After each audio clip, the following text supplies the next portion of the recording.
In May 2013, the corpse of Harvey Ray Smith, 43, was found in the trunk of his vehicle parked behind a Motel 6.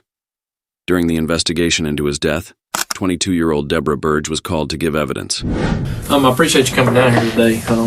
I know it's Sunday and all, but I appreciate it. How did you get down here again? My mom. I called to check in with my dad this morning because I hadn't talked to him in a few days, and he told me that I was being investigated for a homicide, and I don't get in trouble. Okay. I don't. Whenever you're free to leave at any time. You came down here to talk to us. That means a lot. You did it on your own free will. I'm really nervous. I don't get in trouble. No reason to be nervous. I just kind of want to back up and Thursday. Just back up to Thursday. Okay. I kind of want to just go from there. What all took place Thursday? What all your day consisted of? We just sat around the house. Who's we? Me and Zach Greer. Zach Greer. Zachary Greer. Now, what is Zach to you? Well, we had been friends a long time ago, and then I guess he went to jail and got out, and then we got back in contact, and he asked if he can come stay at my house for a week, which was, kind of weird. Do you have a number for him? No, actually I don't. I haven't heard or seen from him since Friday, and they left me in a hotel room with my kids. Him and some guy. I've never even seen the guy a day in my life. Let's back up, okay? Thursday, you were sitting there at the house with him, right? Right. Okay, what happened after that? We just hang out at the house. There's not really much you could do out there, Did you go anywhere at all Thursday afternoon, Thursday night? Thursday night, his friend come and picked us up around 1 o'clock. Who was this, in the morning? Mm-hmm. Okay. Because we had been hanging out, I think we had went and picked my dad up from work, mm-hmm. and he had been on the phone, the whole time we were out there. And, we got back to the house. The guy that we were going to go hang out with didn't answer. So who was that? I don't even know his name. It's one of his friends. I think he said his name was G or something. That's all they gave me is G. G? G. Just G. Deborah is very nervous when she starts answering questions. The detectives are certain that she was the last one to talk to Harvey, as security cameras recorded the two of them together in a local pizzeria a few hours before the murder. Thursday, did you eat pizza? Pizza Thursday. Yes, I did. Where was that at? On our way back from Pace. We were eating in the car. All right, while y'all were eating pizza, did you see anybody? Talk to anybody? Yes, I did, Ray. Okay, Ray Smith. Okay, what was that conversation about? Nothing much. I just asked him how his daughter was doing, because me and her had been friends for a really long time, and she went down the wrong path and got sent to rehab, so... So you just asked how his daughter was doing, mm-hmm. and all that? What else was talked about? Nothing. Okay, well, I want you to understand something, okay? It's very important, and I know you say you're scatterbrained on things, but I want you to understand it's very important that anything that you can remember or anything that was said or anything that took place, it's important, okay? And you have to make sure that when I ask you a question, that number one, you're 100% honest, okay? And number two, that you don't give me half of the story, okay? I'm going to tell you but let me finish what I'm telling you, okay? Because I just want to make sure you understand me 100%, okay? There's two things that can get you in trouble today, okay? One of them's telling a lie, and the other one's blowing smoke up my ass, okay? Neither one of them are going to happen, correct? Correct. You're going to be 100% honest. Yes, I promise. We're not leaving anything out. No, sir. Right? Right. You with me? I'm with you. 100%. Yeah. Okay. All right. I guess you know him. Mm-hmm. Okay. Who is that? That's Ray. Okay. And I guess by now you know he's dead. Okay. Mm-hmm. So we're going to get to that part in just a second. What did y'all talk about in Little Caesars? His daughter, that's all. Okay. I've known his daughter for a really long time. And she got sent to rehab, like I said, so I was just asking how she was doing when she was coming home and, a couple things like that. But have you talked to him before? Mm-hmm. Okay. He calls my mom's phone or my dad's phone and, talks to me every now and then, but it's not really much. Maybe like once a month or twice a month. That was the first time I had seen him in forever. Y'all ever messed around? No. Okay. After the incident at Little Caesars, when was the next time you talked to him? He called my mom's phone. I can't remember the time because we were eating pizza in the car with the kids. Before? And he called my mom's phone on our way there, and just I guess to see what I was doing. On the way where? Back home. Okay. And So right after y'all talked? Right after I seen him at Little Caesars, we left, and about maybe 20 minutes later, he called, I guess to see if I was in Pace anymore, because he knew that I didn't live in Pace. I lived in Molino. Mm-hmm. And I guess he was seeing he asked if I was hanging out in Pace or anything, and I told him no, I stay in Molino with my kids and my mom and dad. Okay, after that, did you talk to him anymore? Mm-mm. I didn't talk to him on the phone no more after that. What about text messaging? I think I did text. Hold on. Let me explain something to you, okay? The detective realizes that taking a firmer approach with Deborah is the best strategy for this interrogation. So he decides to step up the pressure. You're saying you think, okay? I'm telling you I know. I know. Okay? So there's two things I've told you. Help yourself and tell me the truth, and let's get this straightened out and help you, okay? There's no use you sitting here telling me a damn lie when I know different. Be honest. Help yourself, girl. You got an opportunity to tell the truth and help yourself, and you'd rather sit here and lie to me. Help yourself. This is your opportunity to tell the truth. Get it off your chest of what happened. I don't want to be away with my kids. Hey, then help you talk. Tell me what you know. When you sit here and lie, that's where you get trouble. Accept responsibility for what went on. You have an opportunity to stand up and say, hey, a mistake happened. What can I do to fix it? Here is your chance. That's why we're trying to be nice, and we called you. We wanted to talk to you because we want you to be able to tell us the truth. The truth is the only thing you can sit here and tell today that's going to make you feel better. Don't sit here with something on your conscience that you need to let off of it. So you want to start all over and let's get right? Huh? You want to let's put it on the table? Here's your opportunity. I need you to tell me the truth. Okay? Is that fair? Deborah, Clear your eyes up, girl. I know you've probably been a wreck for the past few days. My kids. The only person that can take care of children correctly is their mother, okay? Let's do everything we can do to make sure that happens, okay? Let's be honest, okay? That's the way to go, okay? So I'm going to start all over, and I want you to tell me what you know, okay? You with me? You ready to move forward? All right, dry it up, and let's get through this. You'll feel a lot better. All right. What'd y'all talk about in Little Caesars? He kept looking at my shirt. Okay. And he kept telling me that I had nice boobs and everything else. And Slow down. any other time that he called my phone, he was always hitting on me. And he always made me feel uncomfortable.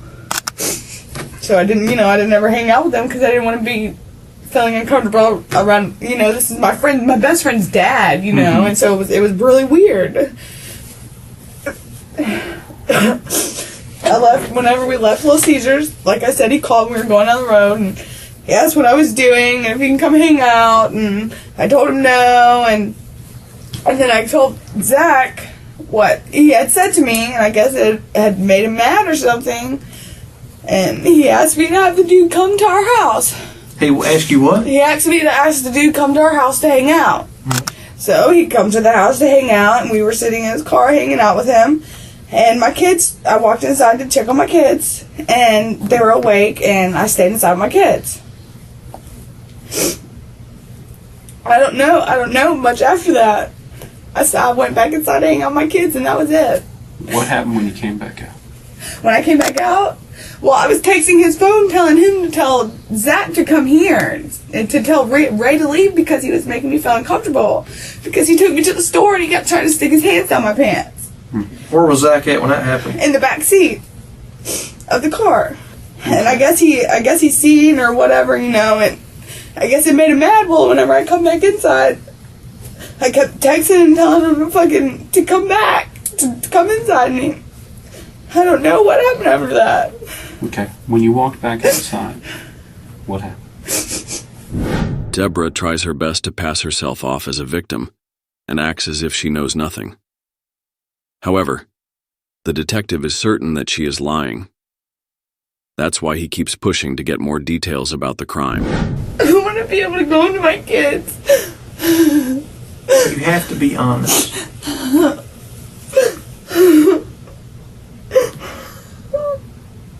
What happened when you walked outside? He told me that he was going to try to rob him for all of his money. Did he have a lot of money? I don't know. I don't know how much money he had. And Zach told you that? Okay, what happened next? When I told Ray to leave, I texted his phone and told him to leave. And I guess he drove down the road, and I guess Zach walked down the road, and I don't know what happened down the road. I don't know nothing.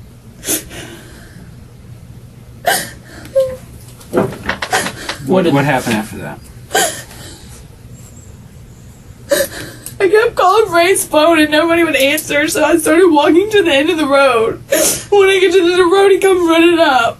Who came running up? Zach did. And? And he told me that he killed him. I was scared. I don't know what to do. I would have never let this guy in my house around my children if I felt like he was, you know what I'm saying, gonna hurt us or put me in a situation like that, because all I have is my kids. If my kids don't have me, they don't have anybody. But if their daddies are in prison. I didn't even know that he was on probation or had warrants or anything. I had nothing to do. I didn't know that. He said that he killed him. Okay. What happened next? He asked me to walk to the end of the road with him. And I walked down there and I started freaking out. Why did you freak out? Because he was laying there dead on the ground. Okay. Did you see how did he kill him? I don't know. He didn't. I don't know anything. I don't know. Okay. What happened next? He put him in the back of the car, and then he made me drive the car. In the back? Hold on. Slow down. Okay. Slow down. Take you a breath. When you say in the back of the car... In the back of Ray's car. Like the back, is that like... In the trunk. Okay. Did you have to help him put him in? No. You didn't put him in there? Mm-mm. He did? Okay. I'm not a bad person. Hey, nobody's saying you are. Okay. The reason we asked you to come down here, and the reason you came down here on your own, and we didn't go up there and kick in your door or nothing like that, is because we think you got caught up in a messed up situation. Okay? You got caught up in a bad situation, and we're here to try and right that situation, okay? So what happened after... He told me that I had to drive the car to Pensacola. He made me go down there and load my kids up. And we had to drive the car to Pensacola. And then we went to the Motel 6 and he made me go in there and get a room. Now that they've got her confession, they need to show that Deborah wasn't just a victim, but an accomplice in Harvey's robbery and murder plot. To do this, they start by questioning her about the conversation she had with Zachary after they put Harvey's body in the trunk. What was the conversation when you were driving up to the hotel? That I better listen to him, and that it's my fault too because I had something to do with it, and if anything happens, I'll go to jail and he'll go to jail and I will be away from my kids forever. What this boy has done, I know, is put you in a bad situation, and he's trying to make you feel responsible for it. But you're not responsible for his actions, are you? No, if that would... And he hasn't treated you fair. That's my best friend's dad. I would want somebody to do that to my dad, you know? Mm-hmm. And what he's done to you isn't fair, is it? No, it's not. He did this, and then he left you. He left me. So what we're going to do is we just got a couple more questions we're going to work through, okay? And you and Ray have never had any kind of relationship whatsoever? Never. Okay. He's always hit on me because he told me, he was like, I left my daughter and my girlfriend home asleep to come see you, and I was like, why do you want to do that? I'm only 23 years old, you know. I'll be 23 years old in July. It's my friend's dad. That's weird. It's creepy. Let me ask you this: did he shoot Ray? He didn't have a... I don't know. I don't know the dude like I thought I did, you know. So I'm not sure if he had a gun. Let me ask you this. You said that you had to go down to the end of the road. Uh-huh. Where exactly are you talking about? Are you talking about out at Highway 97? No, at the end of our driveway, just about behind... you guys come to the house, right? Mm-hmm. That boat? Okay, at the back of the boat, that the car was parked right there. Okay. Because that's where you said you get the cell phone service? Well, no, we had to walk way down the road to get the cell phone service, but... Okay. But whenever I told him he had to leave, I guess Zach had left whenever I told him he had to leave and walked through the woods. And I guess when Ray was backing up or something, he didn't tell me anything. I wouldn't have let that happen to my house around my kids, you know? Okay, a little bit ago, you said something about Zach said he was going to try and rob him. Yes, when did that happen? I'm so confused. Okay, just... I'm so confused. Take a deep breath, okay? When did that conversation happen? I'm trying to think. It was so many days ago, and I've just been really stressed out. The detective noticed that when he questioned Deborah about Zachary having used a gun to kill Harvey, she began to panic, struggling to formulate an answer. This was probably because she wasn't sure if she had ever mentioned seeing Zachary with a gun. Faced with this, the detective decides to take up the question again and watch her reaction carefully. I want to jump back to something. I asked you if he shot Ray. Do you know if he shot him? I did not hear any. Did he tell you how he did it? No, he didn't. I didn't ask questions. Did you see a gun, a baseball bat, a wrench, a knife, a screwdriver? I did not see anything. Okay. I didn't hear anything. I didn't see anything. Okay. I didn't ask any questions because I was scared. You know, if he can do that to him, why wouldn't he fucking do that to me and my kids? You know. How long have you known Zach? I've known him for a few years. He's always been in and out of jail. And then, you know, we hung out one time, and after that, he told me that he wanted to come stay a week or so at my house. So I let him come stay. You know, he just got out of jail. I figured he'd get out of jail and already have warrants again to go back to jail. You know. Mm-hmm. Oh, is he? Did he tell you he was wanted? No, my mom told me that. I guess somebody had mentioned to them that he had warrants or whatever. And I wouldn't have let that in my house. You okay? I don't want to go to jail. Do you want me to bring you some water or something? Am I going to jail? I don't know. That's what we're trying to figure out. I would tell you anything. I know, but let me tell you. Anything you need to know. Listen to me. Let me tell you what's important. All right. The important thing is him. That's who we're looking to get a hold of. Okay. Okay. I'll tell you any place that he could be at. And we're fixing to do that. Hey, do you feel better yet? It's off your chest. I just Be worried right about my back. kids. Okay. Give me 1 second. The detectives leave the room for a moment to discuss the next steps in the interrogation. When they return, they focus on a new question. If Deborah really wasn't present at the time of the murder and didn't help hide the body, why did she feel the need to wash her clothes? Did you put your clothes in the washing machine? Why? Because he told me to. Did you have blood on? Not that I knew of, but it was all over the car. Why was? Did you get in the car to go back to the house? No, I walked back down to the house. So he drove the car down there? No, Ray drove the car down there. Because remember, Ray was leaving. No. After Ray got killed, okay, was he put in the trunk? Yes. Did the car go back to your house? Yes. Okay. How did it get back to your house? Zach. Okay, he drove. Was Ray in the car when he killed him?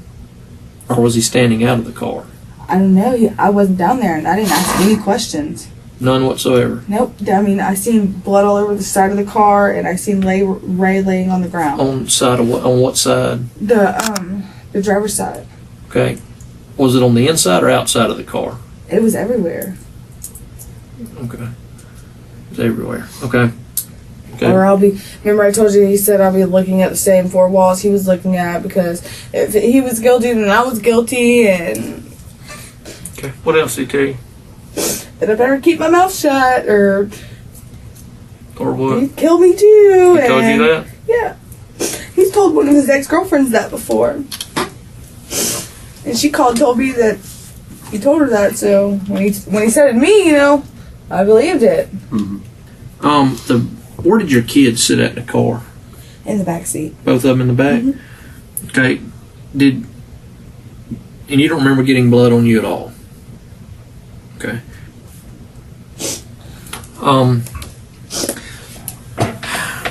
Did he put your kids in the car? Or did you put them in there? He did. He put the kids in there? Okay. Had he already cleaned up when he did that? Mm-hmm. Okay. Zach told me to get him over there and lead him on, and that he was going to rob him, and that everything was going to be okay. Were you supposed to lead him on? That's what he said, yes. And then I went inside because I didn't want that to happen. Had you promised him sex? No. Did y'all talk about sex? No, sex was never discussed. He kept trying to get me to go back outside and hang out with him by myself without Zach being there. But I didn't want to go hang out with him by myself, you know. I didn't want anything to happen, so I went inside with my kids. If the plan was to rob him, what was Zach going to rob him with? He never told me. He never told me. I never asked questions. I didn't know if I was supposed to ask or if I wasn't supposed to ask. I don't know. But you knew he was going to rob him. Yeah, he told me he was going to rob him, but And you knew he was going to do it. I didn't think he was going to do it. No, honest to God, I did not think that it would. But you still called him to come up there, Yeah. and you still flirted with him. You played along with it. Right, and then I got a weird feeling or whatever, and I was like, I don't want to do this, and I went inside, and that's when I texted Ray and said, my kids are awake, you got to leave. So bottom line is, when Ray was leaving, you knew that that's when he was going to rob him. Yeah, I knew that he was going to rob him, but I did not know that it was going to happen like that. And you brought I didn't want that. Ray up there so Zach could rob him. Deborah was formally charged with first-degree murder and sent to the local jail. At the same time, the police managed to track down Zachary Greer, who also faced the same charge. At the end of the case, Zachary was found guilty and sentenced to life in prison without the possibility of parole. Deborah, on the other hand, opted for a plea bargain, agreeing to serve 15 years in prison while pleading guilty to a reduced charge of second-degree murder. Deborah Burge has been sentenced to 15 years in prison for helping Zachary Greer stuff a man's body in the trunk of a car and abandoning that car outside a motel in Pensacola. Greer stabbed Harvey Smith to death during a robbery in Molino in 2013. He and Burge then tried to cover it up. Greer sentenced to life in prison for Smith's murder. What do you think about this case? Do you believe Deborah's version, or do you think she had a bigger part to play than it seems?